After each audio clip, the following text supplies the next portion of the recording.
Hey, Jade. I'm Maddie. Hey, Maddie. Good to see y'all. Thank you for coming. They have a few questions if you don't mind doing an interview. I would love for 2 to. minutes, I would and we're love gonna to. air it on our news show Awesome. in the morning. So we're going to find good lighting, Chase. I'll go where you tell me. How you doing, sir? Yeah. Good to see you. Thank you so much for letting us come and visit your school. All right. Well, this is the part I've been looking forward to. Come hang out with you guys at Pace High. All right. He's coming. Looking for good lighting. No problem. No problem. We're used to this. You think you could do it right there? Sure. And they'll be right here with the tripod soon. All right. I expect tough questions. So, is it freshmen through seniors that are part of your media studies work? It's the whole gamut. Huh? Yes. Good. We have 2 freshmen, and mostly juniors, and we have 1 Okay. And are you on the production side? Do you go on air? Yes, I actually. Oh, wonderful. So does it run daily? Yeah, but every day. Yes, every day. See? Andrew's got to do a daily show too. He does radio. He's got a face for radio, they tell him. So. I do the morning show, so. Doesn't he have that radio voice, that deep baritone? I sound perfect on the air. I've done that before, where we'll prepare something and then it'll be scratchy audio, and then Cavante will have to hear me yell at him for a few minutes. Oh, yeah, we So, had it happen. 1, 2, 3, 4, test. All right, great, awesome. So you can take that off. I'll put that in my pocket. Thank you very much. That's right. Andrew and I did a town hall together out on Pensacola Beach, so you can imagine the lighting and sound, but it actually ended up sounding pretty good. It sounded great on the air. Yeah, on location. So who's asking the questions? All right. Hey, Matt Gaetz. Nice to meet you, John David. We can move over there just a few All right. feet. You guys move me any further, I'm going to be off property. We'll be in Okaloosa. That's right.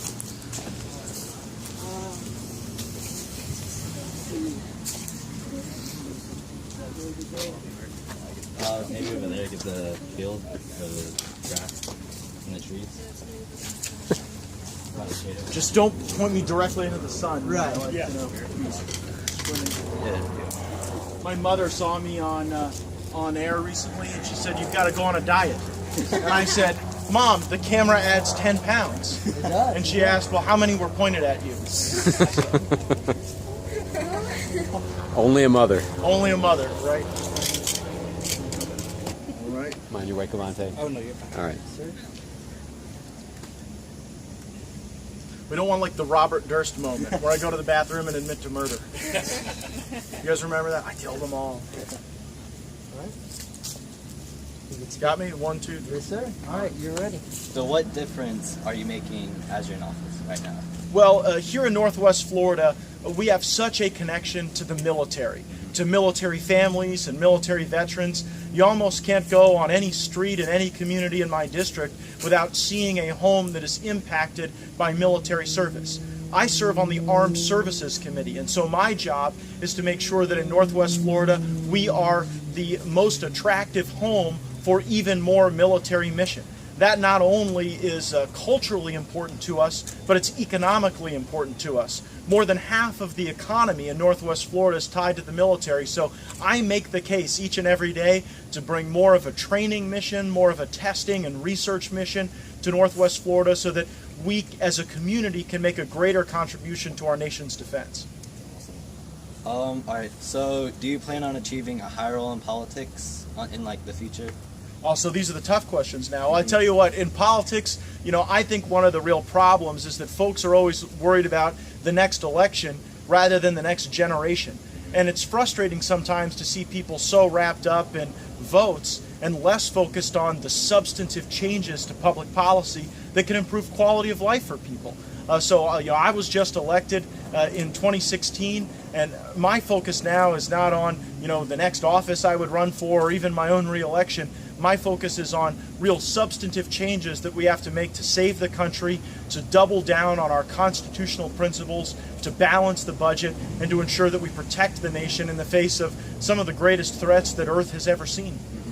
All right. Last question. Why Pace? Well, listen, the Pace and Milton communities really have a special role in Northwest Florida.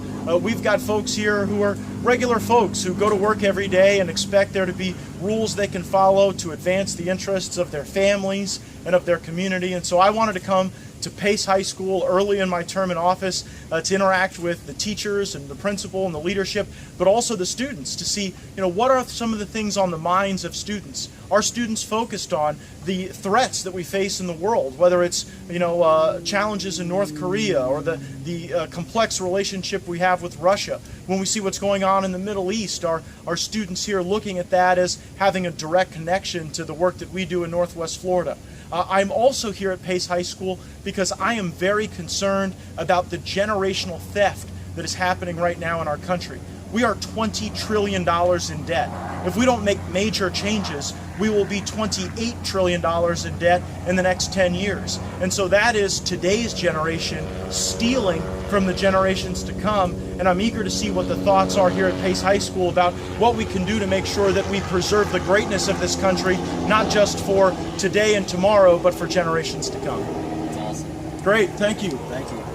That was the easiest interview I've had. Alright, awesome. Thank you for your we just saw that your comment, it was like me and him kind of teamed up on it. Nice. Pretty awesome, yes Nice. sir. So you're going to build a little segment on it? Yes sir. Oh, cool. Well, my sister's in media. My sister, she went and worked on the show Morning Joe for a while, which was actually Joe Scarborough was the congressman for this area when I was in high school. So now he's a big media star. Erin worked on his show, and then she worked for Fox News as a segment producer. And what was always so interesting to me is the speed that you have to operate. Different people, no matter who you meet, different folks have got different skills. But for careers in the media, the key thing is to be able to assess a wide array of information, distill it down into a digestible package in a very short period of time. And so if you operate well under pressure and you're good at kind of synthesizing and aggregating information, those are kind of the key skills for the media. And I have such respect for that skill. I went and poached from the media apparatus Cavante. So he worked for WEAR for the local news channel, and I was so impressed with his work, I actually hired him onto my staff so that we could get information out. That's awesome. Yeah. Yes, sir. Cool. Well, so nice meeting you Thank guys. you so much. We really appreciate it. absolutely. Thank you, sir. Cool. Really nice meeting you. Nice meeting you. Thanks for letting me do you guys' program. Of course. I appreciate it. Thanks. Can we all get a picture together in the shade?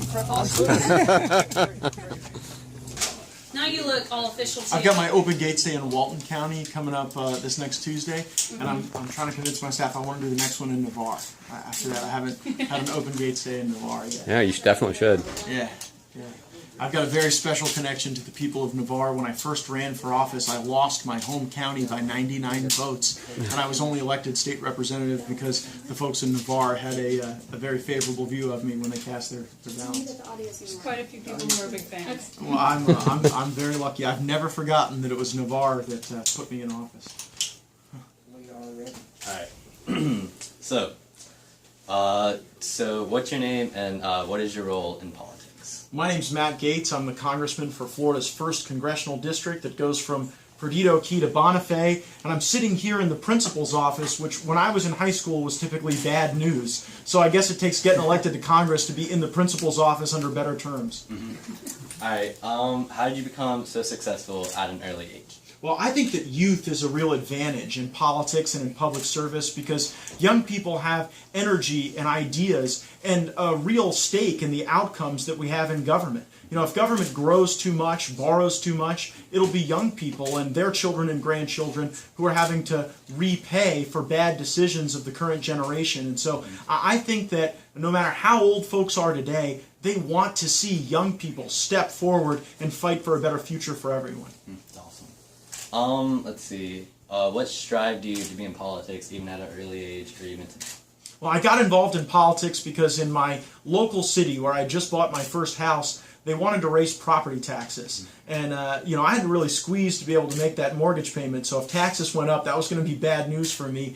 So I got about 100 of my friends and neighbors together, and we went down to City Hall, and we changed the minds of the city councilmen, where instead of voting for more taxes, they ended up voting against a tax increase. And when that happened, some folks thought it might be a good idea to send me over to Tallahassee as a state representative to fight for the principles of our community. I was elected when I was 27, and now I'm 35, and I'm the third youngest member of the United States Congress today. So I spend most of my day trying to convince people that are a lot older than me to vote with me and agree with me on the issues that are important in Northwest Florida. Do you think being this young is an advantage to other, in the election, do you think it was an advantage from the other candidates? Well, when I ran for Congress, there were 7 candidates running, and we actually had 3 millennials running in that group. And so in all of America, our district actually disproportionately put young people forward to seek public office. And so I think it was really a special thing about our community. And, young people have a real important interest in the decisions that are being made because, if the environment is not preserved, if our economic standing diminishes, if the world is less safe, that'll be the world that we inherit, that we lead. And so I think it's very important to have young people interested and involved and engaged in the decisions that are being made in the world today because we're the ones that will have to live with them. Okay. What differences are you making right now as an office, even from the big role or big stuff or small stuff? What big differences do you think you're going to make, or you're making right now? Well, half of the economy in Northwest Florida comes from our military. And I can't go down any street in my district where there's not at least one family, where there's a veteran or someone who's serving bravely in active duty and as a deployed member of armed services or someone that's working right here at one of our bases. And so my job is to make sure that warfighters have the tools that they need to go and kill our enemies and break their stuff. And then when those warfighters return home, I've got to make sure that we keep our promises to veterans, whether that's quality health care or economic opportunities or educational opportunities. The decisions that are made regarding our military have an oversized impact in our district. I serve on the Armed Services Committee, and so I've been fighting and I've been successful in ensuring that we're able to make even more of a commitment to our military with our national resources so that we fund our troops, we give them the capabilities to win, we make sure we've got the right training, and then we take care of our veterans when they come home. Do you plan on achieving a higher role in politics? Well, one of the things that frustrates me about politics is that people get honored with an election to public office, and then they're immediately thinking about the next election or the next job they want to run for. My job is to fight every day for the people of Northwest Florida. And if I do a good job, and if people think that I've represented their values and their principles well, they'll keep me in office. And if they don't, that's the great thing about democracy. Other people will always be ready and willing to step forward. And so I'm not worried about the next election. I'm worried about the next generation and what policies we can put in place to ensure that we preserve the greatness of this country. So coming into this year, new president and everything, President Trump, do you like the way he's leading America right now, or do you disagree with any of the decisions he's made so far? Well, I work well with President Trump. He's kind of an honorary Floridian. So when I was in the state legislature, I got to work with him and the Trump organization on some of their goals for Florida. And so I got to know him a little bit better than some of my colleagues in Congress. And look, President Trump, he's not a politician. He doesn't talk like one. He doesn't act like one. But I kind of like his rough and tumble style. And here's what I think is changing about our politics today. I think that in the past, people were always so focused on never saying anything to offend anyone, or don't say anything where someone might disagree with you. I think that the body politic has matured to a point where they'll forgive a politician if they disagree with them on a tactic or a specific issue, but they want to know that you're being honest and sincere and authentic. And I think that Donald Trump might be one of the most authentic people in all of Washington, D.C. right now. That's awesome. So last question. So all of the students, we see that you're here. Why would you pick PACE, and how do you think us youth should look forward into the future of Northwest Florida? Well, I wanted to make sure to come to Pace High School early in my term in Congress because the Pace and Milton communities are really central to who we are in Northwest Florida. There's a huge military impact on the community in Pace as a consequence of Whiting Field and NAS Pensacola. And also you've got a lot of regular folks who send their children here to Pace High School that go to work every day, that expect there to be fair rules that they can follow to advance their family and advance their interests. And that's really what we want to see for the country. We want to take these Northwest Florida values that are so evident in PACE, and we want to elevate them to the national stage, because I think that it's our principles, our values, our sense of faith and family and constitutionalism that ultimately will save the country. It's awesome. Great. Thanks so much. Thank you. Thank you.